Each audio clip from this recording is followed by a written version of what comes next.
I am playing Battlefield 1 on the Samsung Galaxy Book Ion 15-inch.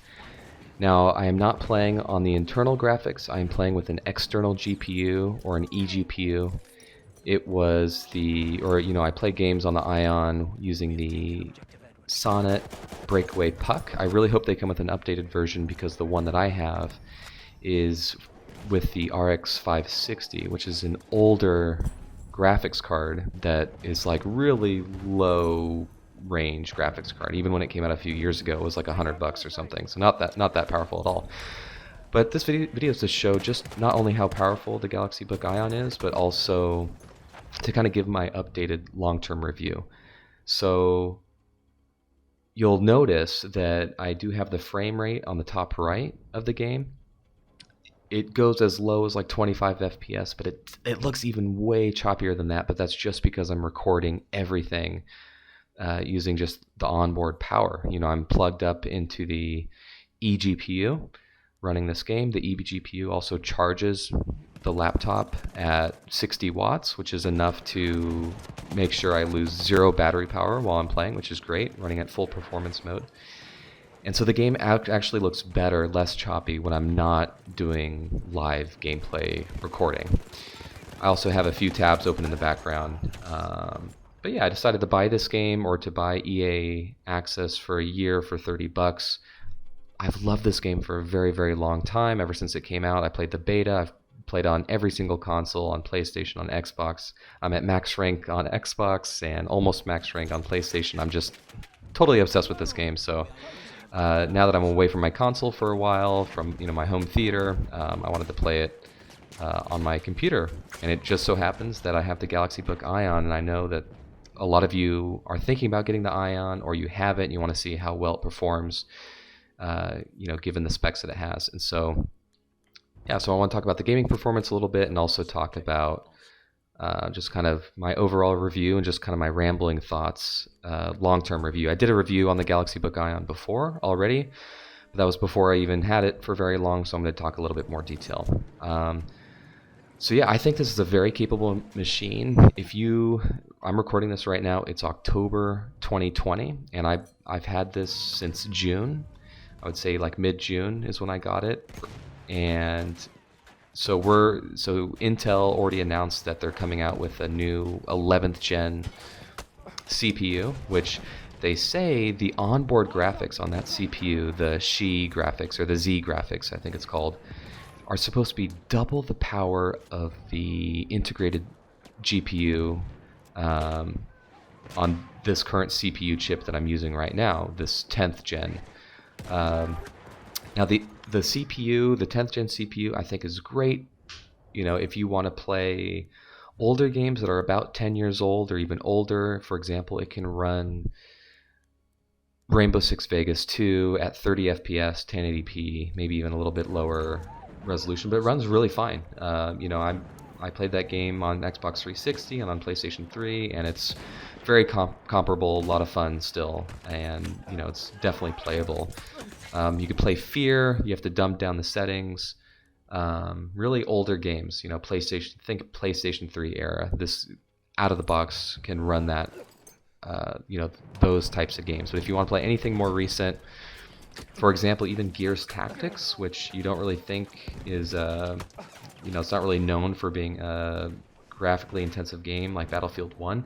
It's like Gears Tactics will not even start on this machine because it doesn't have enough graphic memory. Even though I have 24 gigs of RAM installed on this thing, you need to have at least 4 gigabytes of VRAM, and there is no VRAM basically on this machine. It's like 120 megabytes or something ridiculous. So if you're going to game on this just out of the box, you won't be able to play anything really new or anything graphically challenging.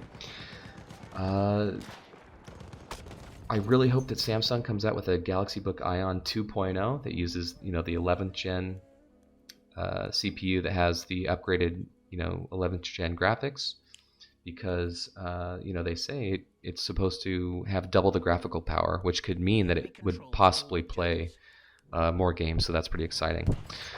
But yeah, if you want to play games on the Ion, definitely get an external GPU.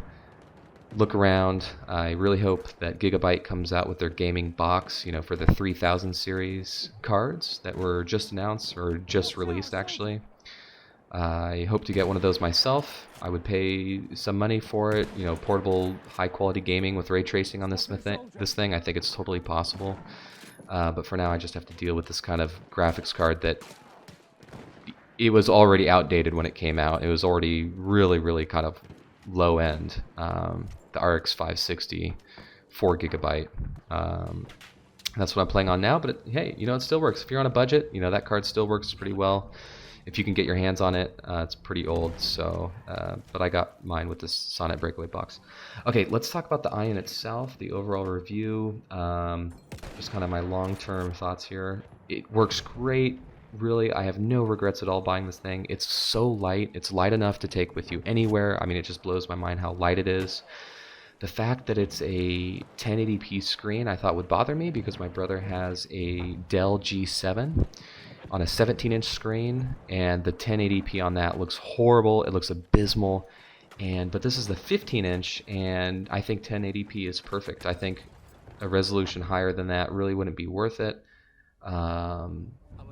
You know, you're making too many sacrifices with battery power. You know, you want to be light and portable, and you know, 1080p is totally fine. I do not miss you know, having a 4K screen at all on this small screen. It looks really sharp. The colors are great. The brightness is incredible, and the fact that it gets 500 nits of brightness is, I will not go to anything. You know, my next laptop will not have less than 500 nits because, like, I think that's the new standard. 500 nits. It allows you to use it outside, and even when you're just sitting in your living room or in your office, and there's light coming in through the window, you know, you need to have a bright screen, and I've had no complaints at all with the screen. The 60 FPS refresh rate is great, although I've never even used or seen anything that's higher than that. You know, so I can't really compare, but 60 FPS is fine. The keyboard is amazing. I love it. I just had a weird thing that happened though. The number 4 key came off just randomly. Like, I never used the 4 button, the 4 key on the top. Just randomly just popped off. I thought that was really weird, but I was able to just replace it back and there's no issue. I've never had that happen on any keyboard, and it only happened once on this thing, and I put it right back and it's fine now. So that was just kind of a weird thing. Really shouldn't even mention it, but yeah, the keyboard's great. Feels really comfortable. I remember hearing in reviews that the trackpad was off center and it didn't feel right, but to me it feels perfect. It's a huge trackpad. But speaking of the trackpad, you know, they advertise on this machine as it being able to charge your phone. It's really touchy though. Like, so if you just barely move it, you know, or even, you know, you have your phone charging there for a while. I'm using the older S8 Plus. I can't try it really on anything newer, but it'll just turn off because, like, it's not perfectly center. But if you set it, you can generally, like, 2/3 of the time you can just set it and forget it and it'll be fine. However, it does tend to heat up pretty quickly, and so it'll just stop charging anyway. Like, I notice if I'm watching a YouTube video or have a YouTube video running on my phone and then have it charging at the same time, it won't last more than 15-20 minutes, maybe even 30 minutes before it just gets too hot and then it stops charging. Maybe it'll last a little bit longer than that, but if you're playing a game, put your phone on the trackpad, it will, and you're, like, say you're listening to a podcast on your phone, or on a call, audio call, it'll work perfect. It'll work perfectly fine. And, you know, it won't overheat at all that way. But yeah, I wish the trackpad was less sensitive with the charging. The keyboard is kind of weird in that, you know, the backlighting just looks weird. It looks off. Like, during the daytime, it'll light up, and the white light on the white or gray keyboard, it makes all the letters look really weird. It's like a weird visual trick, and so, but you don't really need the light during the day. It'll just turn off automatically, and at night it looks really good. It looks fine. So that's kind of a minor thing. I like the overall color, the white of the whole system, and, you know, you kind of gotta like it because that's literally the only color that it's available in. Bluetooth works great. I regularly just have my Bluetooth mouse and my Bluetooth headphones, these Bose QC35s. They're like 3 years old. They work great, connects well. The battery life, so interesting thing about the battery life, I basically always have this thing in like best performance mode, at the highest battery consumption. And for example, a couple days ago, I'm taking all these classes online, and so I had Bluetooth on, Wi-Fi on, my wireless headphones and mouse connected. I was on a Zoom call basically, for 5 hours straight with the all these tabs open on Google Chrome. I had the Zoom app running. I had the webcam on. All that on, and the max charge that I allow the battery to get to is 85% as a way to like preserve the battery. And it kind of barely lasted through that. However, I think it would have lasted longer if I didn't have Bluetooth on, if I had battery saver mode, on from right when I started my Zoom class. It didn't shut down on me, but it was like my battery was, after like 4.5 hours, it was saying like, 45 minutes left, an hour left, and it's like, okay, that's kind of too close for me, and so like I grabbed the charger, and that's going from like 85% down to like 18%.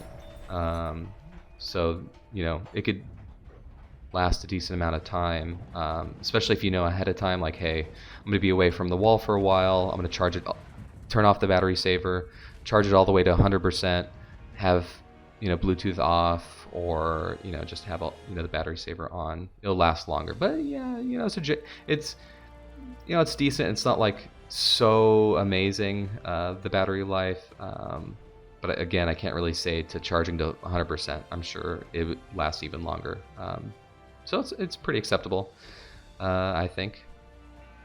If you guys have any other questions for what you want to know about this thing is incredible.